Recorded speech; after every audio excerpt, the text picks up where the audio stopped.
विष्णु के पिता ने अपने पुत्र के वध का बदला लेने के लिए एक यज्ञ किया और उस यज्ञ में उसने ऐसा मंत्र बोला कि मुझे ऐसा बालक चाहिए जो इंद्र को मारे, लेकिन मंत्र में थोड़ी सी अशुद्धि हो गई और उसका अर्थ बदल गया। कोई भी सकाम अनुष्ठान में एक रंच मात्र की अशुद्धि भी स्वीकार नहीं हो सकती और निष्काम अनुष्ठान में कुछ भी हो कोई बात नहीं। थोड़ी सी रंच मात्र की अशुद्धि हुई और उसका अर्थ बदला और उस अर्थ के मुताबिक उसको फल प्राप्त हुआ। अर्थ क्या हुआ? मुझे ऐसा पुत्र प्राप्त हो जिसे इंद्र मारे। पहले तो ये अर्थ होना था ऐसा पुत्र पात्र जो इंद्र को मारे, लेकिन अर्थ बदल गया कि मुझे ऐसा पुत्र मिले जिसे इंद्र मारे। तो वृत्रासुर नाम का राक्षस पैदा हुआ।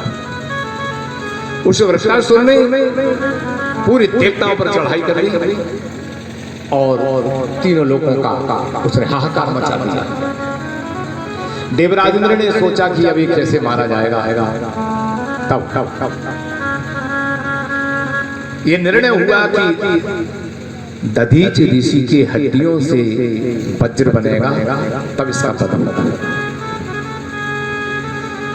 दधीच ऋषि नैमिषारण्य में तपस्या कर रहे थे। सभी देवता मिलकर के पहुंच गए, जय जयकार करने लगे। महाराज आप तो बड़े ही दयालु हैं, बड़े ही उदार हैं, बड़े दानी हैं। दधीच ऋषि समझ गए कि ये देवता यदि प्रशंसा कर रहे हैं तो निश्चित रूप से कोई ना कोई गड़बड़ है। उन्होंने ये कहा कि तुम प्रशंसा मत करो, सीधे सीधे कहो कि तुम क्यों आए। देवताओं ने कहा कि महाराज ये वृत्रासुर नाम का राक्षस हमें परेशान कर रहा है और उसका वध नहीं हो रहा। तो उन्होंने कहा कि मैं क्या करूं? अब देवता कहें कि आप अपनी हड्डी दे दो तो कैसा लगेगा? हड्डी देने का मतलब प्राण तो ले। महाराज बात यह है कि वो आपके हाथ में है और विश्वकर्मा के द्वारा आपकी अस्थियों का वज्र बनेगा, उससे वृत्रासुर का वध होगा। दधीच ऋषि समझ गए कि तुम अपने स्वार्थ के लिए आए हो, लेकिन मेरी हड्डियों से यदि तुम्हारा स्वार्थ पूरा हो जाए, परमार्थ के लिए यदि मैं हड्डी दान कर दूं तो ये दान भी मेरा भगवान स्वीकार करेंगे।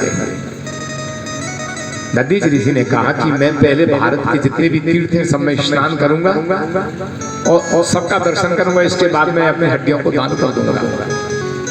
अब वो भारत के तीर्थों में जाना, घूमना और स्नान करना ये तो लंबा प्रोग्राम हो गया, तब तक तो ये मर ही जाएगा। उन्होंने कहा कि महाराज यदि सारे तीर्थ यहीं आ जाए तो देवताओं ने समस्त तीर्थों से प्रार्थना की कि नैमिषारण्य में आप गए होगे। नैमिषारण्य में भारत के सारे तीर्थ नैमिषारण्य में विराजमान है।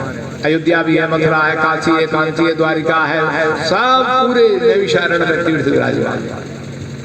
वहीं एक दिन में सब का दर्शन करके स्नान करके ध्यान मग्न हो गए और गाय ने उनका सारा शरीर चाट लिया, अस्थियों का दान कर दिया। उस अस्थि से विश्वकर्मा ने वज्र का निर्माण किया और देवताओं के राजा इंद्र और वृत्रासुर का घोर संग्राम, इतना भयंकर संग्राम हुआ। उस वज्र को वृत्रासुर ने देख करके कहा कि देवराज इंद्र, तुम्हारे वज्र में मैं देख रहा हूं कि मुझे साक्षात भगवान विष्णु दिखाई दे। और ये मत समझना कि तुम अपने बल के ऊपर घमंड करके मुझे जीत लोगे, लेकिन मैं ये कह रहा हूं यद्यपि जीत तुम्हारी होगी, मेरी हार होगी, फिर भी मैं भगवान विष्णु से केवल इतनी प्रार्थना कर रहा हूं कि भगवान मैं किसी दुर्भाग्य के कारण राक्षस बना, लेकिन हूं तो मैं आप ही। विष्णु भगवान से दत्तासुर ने जो प्रार्थना की वो कहता है अहम हरे तब पादे के मूल दासानुदासो भवितास्म भूया मनास्मरेता सुपते गुणास्ते गृणीत वाक् कर्म करो तु काया। हे नारायण, आज मैं इंद्र के द्वारा मारा जाऊंगा, मेरा शरीर मारा जाएगा, मैं थोड़ी मरूंगा, मैं अमर। लेकिन जब शरीर मरता है तो आत्मा दूसरे शरीर में प्रवेश कर जाता है। मैं इतनी प्रार्थना करता हूं कि जब मेरी आत्मा कोई दूसरा शरीर धारण करे तब मैं आपके चरणों का भक्त बनना नहीं चाहता, बल्कि आपके चरणों के जो भक्त हैं, आपके दासों के दास हैं और उनके जो दास हैं उनके चरणों का भक्त बनना चाहता है।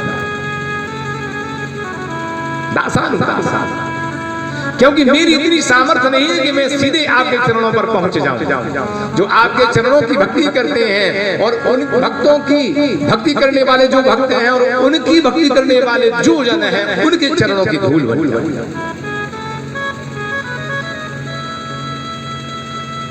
ननात पृष्ठम न च पारमेच्यम न सार्वभौमम न रसाधिपत्यम। वृत्तासुर कहता है कि नाथ, मैं स्वर्ग का अधिपति इंद्र बनना नहीं चाहता, सार्वभौम पृथ्वी का राजा बनना नहीं चाहता, पाताल का भी मुझे राज्य नहीं चाहिए। न योगी सिद्धिर पुनर्भवम, योगियों को जो सिद्धियां प्राप्त होती हैं ऐसी सिद्धि मुझे नहीं चाहिए। फिर पूछा कि तुझे फिर चाहिए क्या? समंजसा बिरिहई एकांक्षे, मैं केवल आपसे इतनी प्रार्थना कर रहा हूं, यदि आप मेरे भाव से परिचित हो तो हे नाथ, मुझे केवल इतना करना कि मैं आपकी सुरत कभी न भूलूं। आप भूल जाएं तो भूल जाएं, लेकिन मैं आपकी सुरत कभी न भूलूं।